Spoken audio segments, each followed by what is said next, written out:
আসসালামু আলাইকুম ওরহমতুল্লাহি ওবরাকাতুহু।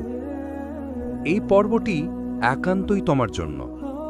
হ্যাঁ, তুমি যে ক্লান্ত, যে জীবনযুদ্ধে হেরে যাচ্ছে, যে বারবার পাপ থেকে বেরিয়ে এসে আবার ফিরে যাচ্ছে তাতে। তুমি হয়তো ভাবছ, আল্লাহ আমার মতো গুনাহগারকে কেন গুরুত্ব দিবেন? আমি তো বারবার ফিরে গিয়েছি পাপে, এখন আর আল্লাহ আমাদের চায় না। বন্ধু, জেনে রাখো, আল্লাহ কখনো তোমাকে ভুলে যাননি। তুমি শুধু ফিরে এসো, বাকিটা আল্লাহর হাতে ছেড়ে দাও। কোরআনের ভাষা তোমার জন্য। আল্লাহ বলেন, হে আমার বান্দারা, যারা নিজেদের উপর সীমা অতিক্রম করেছ, অর্থাৎ যারা অনেক গুনাহ করেছ, তোমরা আল্লাহর রহমত থেকে নিরাশ হয় না। নিঃসন্দেহ আল্লাহ সমস্ত গুনাহ ক্ষমা করে দেন। তিনি তো পরম ক্ষমাশীল, পরম দয়ালু। সূরা আজ-জুমার ৩৯ নম্বর ৫৩ নম্বর আয়াত। এই আয়াতটি কোনো আলেম, কোনো হাফেজ, কোনো পরজহেগারের জন্য নয়। এই আয়াত তোমার জন্য, তোমার মতো মানুষের জন্য, যে রাতে বিছানায় কাঁদে কিন্তু কেউ জানে না কেন কাঁদে। আল্লাহ জানেন তুমি ক্লান্ত। আল্লাহ জানেন তুমি হয়তো দিনের পর দিন নামাজ ছাড়ছ, হারাম সম্পর্কের মধ্যে পড়ে আছো, মোবাইল স্ক্রিনে এমন কিছু দেখছ যা দেখা উচিত না, কারো মনে কষ্ট দিয়েছ, অথচ বুক ফুটে ক্ষমা চাইতে পারো না। তবুও আল্লাহ জানেন তুমি ভেতরে কতটা ক্লান্ত। রাসূল সাল্লাল্লাহু আলাইহি ওয়াসাল্লাম বলেন, আল্লাহ এমন বান্দার দিকে হাত বাড়িয়ে রাখেন যে রাতভর গুনাহ করেছে, যেন সে দিনে ফিরে আসে, আর যিনি দিনের বেলায় গুনাহ করেছে, যেন সে রাতে ফিরে আসে। সহিহ মুসলিম। তুমি কি জানো, আল্লাহর দরজা একবার নয়, প্রতিদিন খোলা থাকে শুধু তোমার জন্য। আল্লাহকে ডাকো, কোনো রীতি লাগবে না। আল্লাহকে ডাকতে হলে পারফেক্ট আরবি জানা লাগে না, পাক পোশাক বা জায়নামাজ লাগবে না, এমনকি তুমি দাঁড়িয়ে বা বসেও ডাকতে পারো। শুধু বলো, আল্লাহ আমি ক্লান্ত, আমি ফিরতে চাই কিন্তু পারি না, তুমি কি আমাকে গ্রহণ করবে?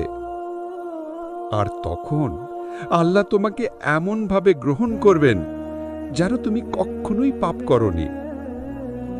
কেন তুমি ফিরতে পারছো না? অনেক সময় শয়তান আমাদের কানে ফিসফিস করে বলে, তুমি তো আগেও তওবা করেছিলে, আবার ফিরে গেছো তাতে। তুমি মুনাফিক, এভাবে আল্লাহর কাছে যাওয়া মানায় না।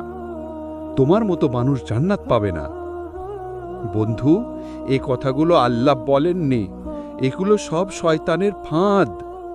আল্লাহ বলেন, তোমরা আমার রহমত থেকে নিরাশ হয় না। সূরা আজ-জুমার ৩৯ নম্বর ৫৩ নম্বর আয়াত। পাপের লজ্জা ঈমানের চিহ্ন।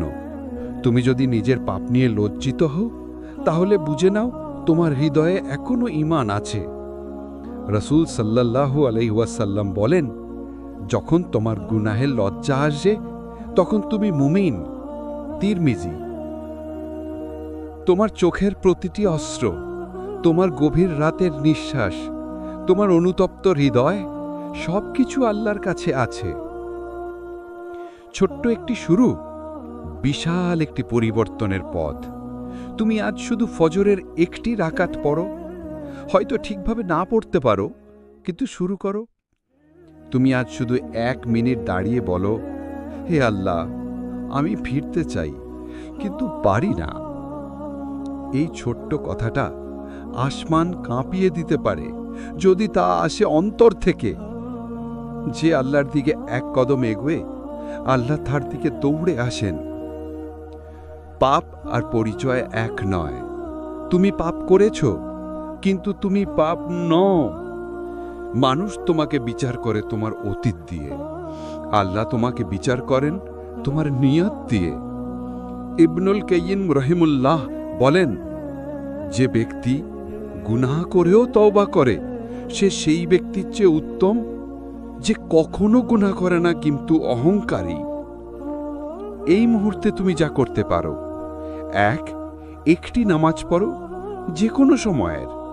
2 একটি আয়াত মুখস্থ করো, সূরা আজ-জুমার 39 নম্বর 53। 3 একটি দোয়া করো নিজের ভাষায়। 4 একটি ছোট্ট পাপ থেকে নিজেকে রুখে দাও, যেমন গীবাত না করা। এটুকু করলেই তুমি আল্লাহর প্রিয় বান্দাদের তালিকায় চলে যেতে পারো।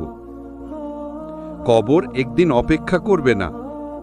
আমরা হয়তো পরিকল্পনা করছি নামাজ শুরু করব রমজানে, তওবা করব হজের পরে, জীবনটা একটু গুছিয়ে নেই তারপর। কিন্তু মৃত্যু কখনো সময় নিয়ে আসে না। আজ তুমি যদি তওবা করো, কাল সেই তওবাই তোমার কবরে আলো হয়ে যাবে। আল্লাহ তোমার দিকে তাকিয়ে আছেন। তুমি যদি জানতে তোমার আজকের এই কাঁদা চোখে আল্লাহ কত খুশি হন, তুমি কাঁদতে কাঁদতে সিজদায় লুটিয়ে পড়তে। আল্লাহ বলেন, আমি আমার বান্দার ধারণার উপরেই থাকি। যখন সে আমাকে স্মরণ করে, আমি তাকে স্মরণ করি। সহিহ বুখারী। তুমি আল্লাহকে স্মরণ করছো, তা মানে আল্লাহ এখনই তোমাকে স্মরণ করছেন। এই পর্ব 1 শেষ হলো। বন্ধু, তুমি এখনো দুঃখে থাকলে জেনো, এই দুঃখ তোমার প্রতি আল্লাহর ভালোবাসারই একটি রূপ। এটি তোমাকে জাগাতে এসেছে। তুমি এখনো ফিরে আসতে পারো। তুমি শুরু করো। যেখানে আছো, যেমন অবস্থায় আছো, আল্লাহ তোমাকে গ্রহণ করতে প্রস্তুত। তুমি কি কখনো এমন অনুভব করেছ সব হারিয়ে ফেলেছ, তাওবা করেও যেন গুনাহের ধারে বুকটা হেঁট হয়ে আছে? জেনে রাখো, তুমি একা না। এই পথে আগেও হাজারো মানুষ ছিল। কেউ কেউ ছিল রাসূলদের সঙ্গী, কেউ ছিল ভয়ানক অপরাধী, কিন্তু তাওবা তাদের বদলে দিয়েছে। আজকের এই পর্বে আমরা জানব মহান তাওবার শক্তি, কুরআনের পাপী চরিত্রদের বদলে যাওয়া, সাহাবীদের অতীত, আর আমাদের জন্য সেই পথের দাওয়াত। তাওবা মানেই নতুন জন্ম। আল্লাহ বলেন, তোমরা সকলে আল্লাহর নিকট তাওবা করো হে মুমিনগণ, যাতে তোমরা সফল হও। এটি সূরা নূরের 31 নম্বর আয়াত। তাওবা মানে শুধু ক্ষমা চাওয়া নয়, তাওবা মানে ফিরে যাওয়া। তুমি পাপের পথে ছিলে, এখন তুমি আল্লাহর দিকে ফিরছ।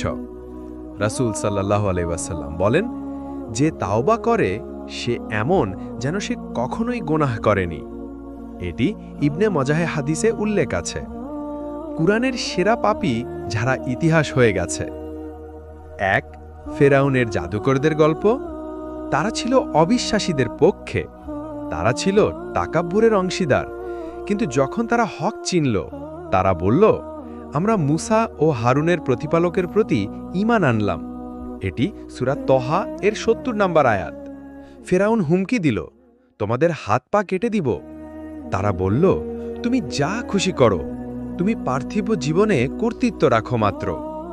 তারা ছিল কালো ইতিহাসের লোক, কিন্তু তাদের তাওবা তাদের ইতিহাসে সোনালি পাতায় পরিণত করেছে। 2 আসিফ নামের যুবক 70 জন নবী হত্যাকারী। এক হাদিসে আসে, ইসরায়েল বংশে একজন যুবক ছিল যে 70 জন নবীকে হত্যা করেছিল।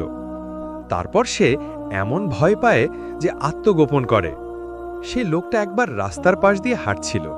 এক বুড়ি তাকে চিনে বলল, এই লোকটা সেই যে আল্লাহর নবীদের মেরেছে। সে তখন লজ্জায় আত্মহননের মতো অবস্থা অনুভব করে, কিন্তু তারপর সে আল্লাহর দিকে ফিরে আসে। তার চোখ দিয়ে অশ্রু গড়িয়ে পড়ে। সে রাতে সেজদায় পড়ে, হে আল্লাহ, তুই চাইলে আমাকে আজ পুড়িয়ে ফেল, কিন্তু আমাকে একবার ক্ষমা কর। আল্লাহ তার তাওবা কবুল করেন। তুমি কি তার থেকেও বড় অপরাধ করেছ? না, তাও তুমি আজ তাওবা করলে আল্লাহ তোমাকে গ্রহণ করবেন। 3 নবী মুহাম্মদ সাল্লাল্লাহু আলাইহি ওয়াসাল্লামের সাহাবী যারা এক সময় ছিল অপরাধী। ওমর ইবনুল খাত্তাব রাদিয়াল্লাহু আনহু। ইসলাম গ্রহণের আগে তিনি রাসূলকে হত্যা করতে বেরিয়েছিলেন, কিন্তু পরবর্তীতে তিনিই হয়ে ওঠেন ইসলামের সিংহ। খালিদ ইবনুল ওয়ালিদ রাদিয়াল্লাহু আনহু। তিনি উহুদের যুদ্ধে মুসলিমদের বিপক্ষে যুদ্ধ করেছিলেন, কিন্তু ইসলামে আসার পর রাসূল সাল্লাল্লাহু আলাইহি ওয়াসাল্লাম বলেন, এমন তরবারি যা আল্লাহর জন্য নিষিক্ত হয়েছে। কেন আল্লাহ পাপীদের তাওবা পছন্দ করেন? আল্লাহ বলেন, নিশ্চয় আল্লাহ তাওবাকারী ও পবিত্রতা অর্জনকারীদের ভালোবাসেন। এটি সূরা বাকারার 222 নম্বর আয়াত। আল্লাহ চাচ্ছেন তুমি ফিরে আসো, কারণ তিনি তোমার পরিবর্তন দেখে আনন্দ পান।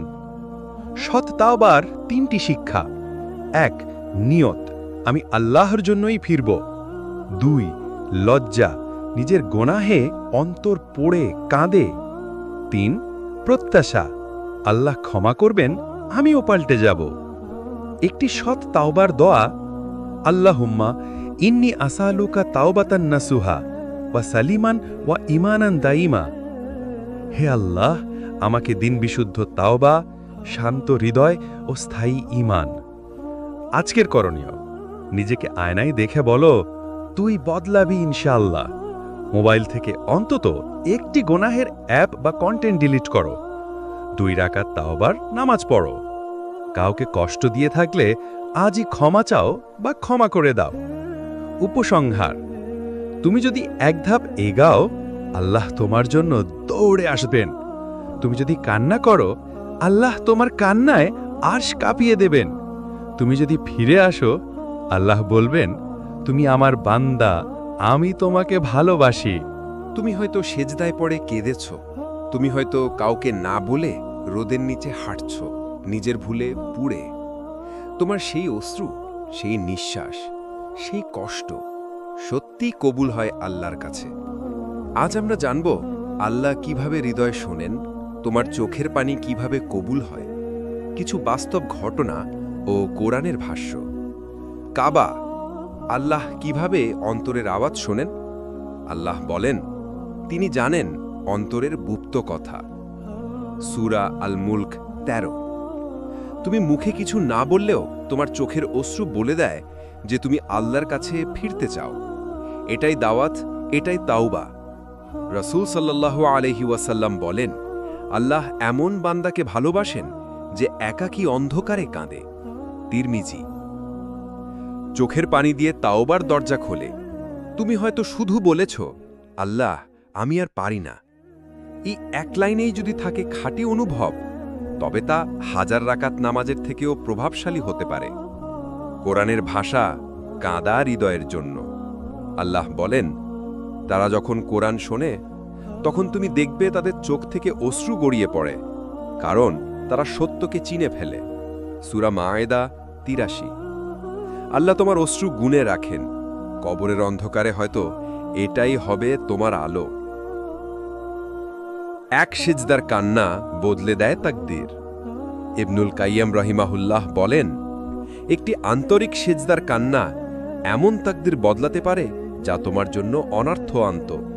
সুতরাং তুমি যদি এখনই একটি গভীর কান্নায় সিজদা করো, তবে হয়তো আল্লাহ তোমার ভবিষ্যতের গুনাহ মাফ করে দেবেন। বাস্তব ঘটনা, নফসে পরাজয়, হৃদয়ের জয়। এক তরুণ ছিল, হারাম রিলেশনের মধ্যে ছিল।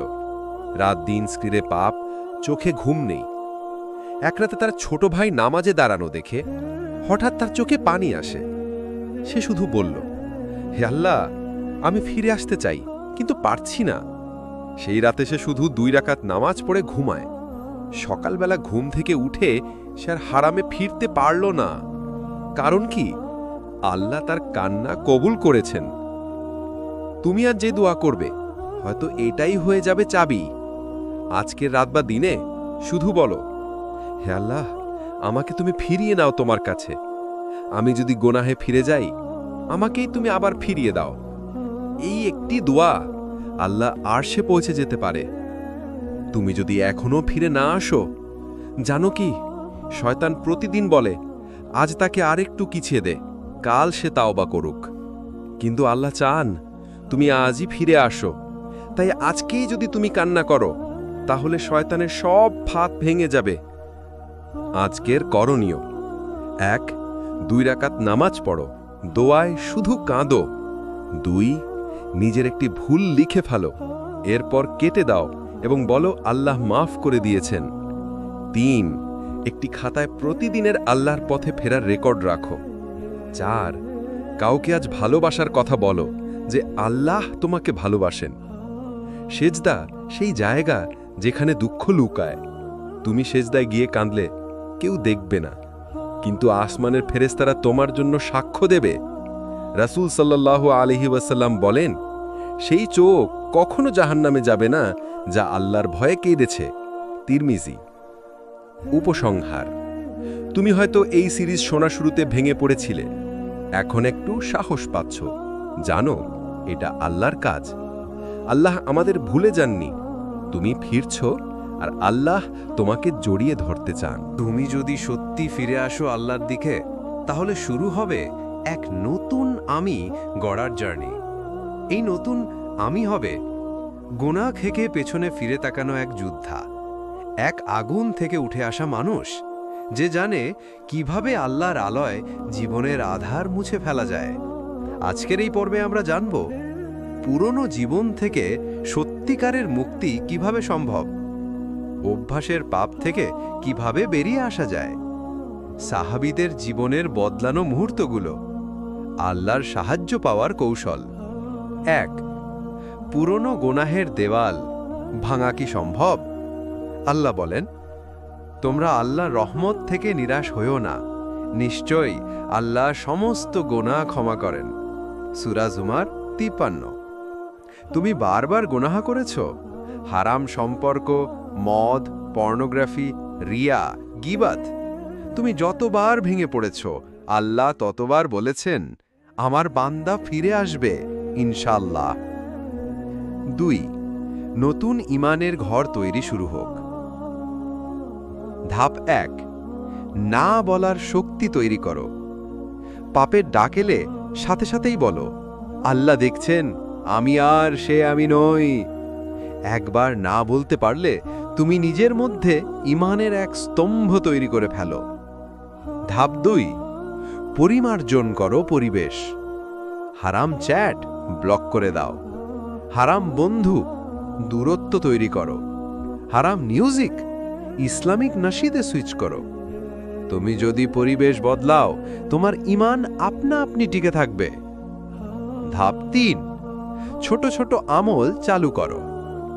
রাসূল সাল্লাল্লাহু আলাইহি ওয়াসাল্লাম বলেন, আল্লাহর কাছে সবচেয়ে প্রিয় আমল হলো যা নিয়মিত করা হয়, যদিও তা ছোট হয়।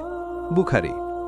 প্রতিদিন এক আয়াত কোরআন, 5 মিনিট জিকার, একটি সিজদা, একটি দোয়া। এগুলো যেন হয় তোমার নতুন জীবনের ইট। সাহাবীদের বদলানো গল্প সাহস পাবে। হিন্দা, যিনি হামজাকে হত্যা করেছিলেন, সে একসময় ইসলামের সবচেয়ে ভয়ঙ্কর শত্রুদের একজন ছিল, কিন্তু তওবা করে এসে ইসলামে ঢুকলেন। রাসূল সাল্লাল্লাহু আলাইহি ওয়াসাল্লাম তার তওবা কবুল করলেন। আজ তাকে বলা হয় মুমিনদের মা।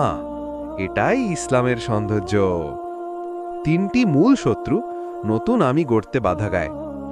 1. শয়তান, তোমাকে বলে তুই পারবি না। 2. নফস, বলে আরেকটু সময় পরে। 3. সোসাইটি, হাসে তোমার বদলানোর চেষ্টায়। প্রতিকার: শয়তানকে হুমকি দাও, আমি আল্লাহর বান্দা। নফসকে চ্যালেঞ্জ করো, আমি নতুন মানুষ। সোসাইটিকে উপেক্ষা করো, তাদের জাজমেন্ট নয়, আল্লাহর জাজমেন্ট দরকার। এক দোয়া যা বদলে দিতে পারে জীবন। আল্লাহুম্মা জাদ্দিদ ঈমানি ফি কুল্লি ইয়াউমিন। হে আল্লাহ, প্রতিদিন আমার ঈমান নবায়ন করে দাও। প্রতিদিন বলো, প্রতিদিন চাও, কারণ ঈমান মরে যায় যদি পানি না দাও। আজকের কাজ: 1. একটি ডায়েরি খোলো, শিরোনাম দাও নতুন আমি। সেখানে লেখো, আজ আমি কে, আগামী 1 মাসে আমি কি করতে চাই আল্লাহর পথে। 3. প্রতিদিন রাতে সেই ডায়েরিতে লেখো, আমি কি করলাম আজ। নতুন জীবন মানে নতুন নিয়ম। তুমি যদি সত্যি নতুন আমি হতে চাও, তবে তোমার ঘুম, খাদ্য, সময়, বন্ধু, বিনোদন সবকিছুতেই দরকার পরিবর্তন। আল্লাহ বলেন, নিশ্চয়ই যারা বলে আমাদের প্রতিপালক আল্লাহ, তারপর তারা স্থির থাকে, তাদের উপর কোনো ভয় থাকবে না এবং তারা দুঃখিতও হবে না। সূরা আহকাফ 13। উপসংহার: তুমি আজ যদি 1 পা এগিয়ে যাও, আল্লাহ তোমার জন্য 10 পা এগিয়ে আসবেন। তুমি আজ যদি বলো, আমি বদলাতে চাই, আল্লাহ বলবেন, তাই তো আমি চেয়েছি হে আমার বান্দা। তুমি অনেক শুনেছ, অনেক বুঝেছ, অনেক অনুভব করেছ। এখন সময় ফিরে আসার। না, কাল নয়, আজই। এই পর্বে আমরা দেখব মৃত্যুর বাস্তবতা, জান্নাতের আহ্বান, যারা ফিরে এসেছিল তারা কেমন বদলে গিয়েছিল, এবং যদি আজই তোমার মৃত্যু হয়, মৃত্যু খুব নিকটে। আল্লাহ বলেন, প্রত্যেক প্রাণীকেই মৃত্যুর স্বাদ গ্রহণ করতে হবে। সূরা আল ইমরান 185। তুমি জানো না কখন চলে যাবে। তুমি প্ল্যান করছো কালকের, কিন্তু মালাকুল মাউত আজ রাতের নাম লিখে রেখেছে। একবার চোখ বন্ধ করলে আর ফিরতে পারবে না। মৃত্যু পরবর্তী প্রথম প্রশ্ন তোমাকে জিজ্ঞেস করা হবে, রাব্বুকা মান? তোমার রব কে? যদি আজও তুমি চিনতে না পারো আল্লাহকে, তবে কবরে তুমি কি উত্তর দেবে? জান্নাত অপেক্ষা করছে। আল্লাহ বলেন, আমি তাদের জন্য প্রস্তুত রেখেছি এমন জান্নাত যার নিচ দিয়ে নদী প্রবাহিত হবে। সূরা বাকারা। তুমি যদি একটিবার বলেন যে, হে আল্লাহ, আমি তোমার দিকে ফিরলাম, তবে জান্নাত বলে ওঠে, এই বান্দার জন্য আমার দরজা খুলে দাও। সময় আর নেই। আজ যদি মৃত্যুর ডাক পড়ে, তোমার মোবাইল থাকবে, তোমার ইনবক্স ভরা থাকবে, তোমার বিছানায় গুছানো কাপড় থাকবে, কিন্তু তুমি থাকবে না। যদি তুমি না ফিরে আসো, তবে একদিন আফসোস করবে, হায়, যদি আমি একদিন ফিরে যেতাম। সূরা ফাজর। কিন্তু তখন আর সময় থাকবে না, সেই সময় আর ফিরবে না। যারা ফিরে এসেছিল কেমন বদলে গিয়েছিল। মালিক ইবনে দিনার রাহমাহুল্লাহ, তিনি একসময় হার্মে ডুবেছিলেন, কিন্তু একদিন তার মেয়ে মারা গেল। তিনি এত কাঁদলেন যে সেই কান্নায় তার তওবা হয়ে গেল। আজ তাকে বলা হয় তাবিদের একজন শ্রেষ্ঠ উলি।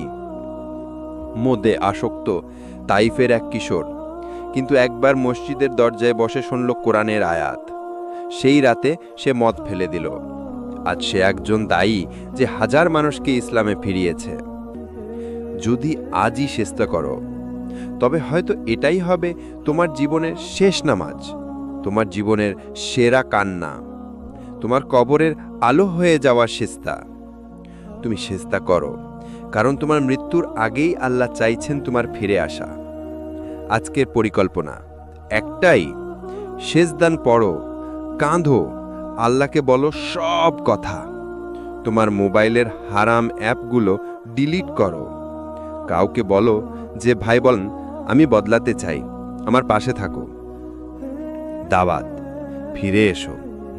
এই সিরিজটা শুধু স্ক্রিপ্ট নয়, এটা এক দাওয়াত, তোমার অন্তরের সেই ছোট্ট আলোকে আবার জ্বালিয়ে তোলার দাওয়াত। তুমি যদি কান্দো, আল্লাহ হাসেন। তুমি যদি ফেরো, আল্লাহ ছুটে আসেন। উপসংহার, তুমি হয়তো বলছো, আমি এখনো পুরো বদলাইনি। আল্লাহ বলছেন, তুমি ফিরে আসো, আমি বদলে দেব। তুমি বলছো, আমার গুনাহ অনেক। আল্লাহ বলছেন, আমার রহমত আরো অনেক। আল্লাহ আমাদের ভুলে যাননি, তুমি ফিরে আসলেই হবে। শেষ কথা, আজই ফিরে এসো, কারণ মৃত্যু অপেক্ষা করছে আর জান্নাত তোমার জন্য প্রস্তুত। এটাই ছিল আমাদের 10,000 শব্দের যাত্রা। আনোয়ার আল হিকমা থেকে বলছি, আল্লাহ তোমায় কবুল করুন। তোমার চোখের কান্না সাক্ষ্য দিক কিয়ামতের দিন। আসসালামু আলাইকুম ওয়া রাহমাতুল্লাহ।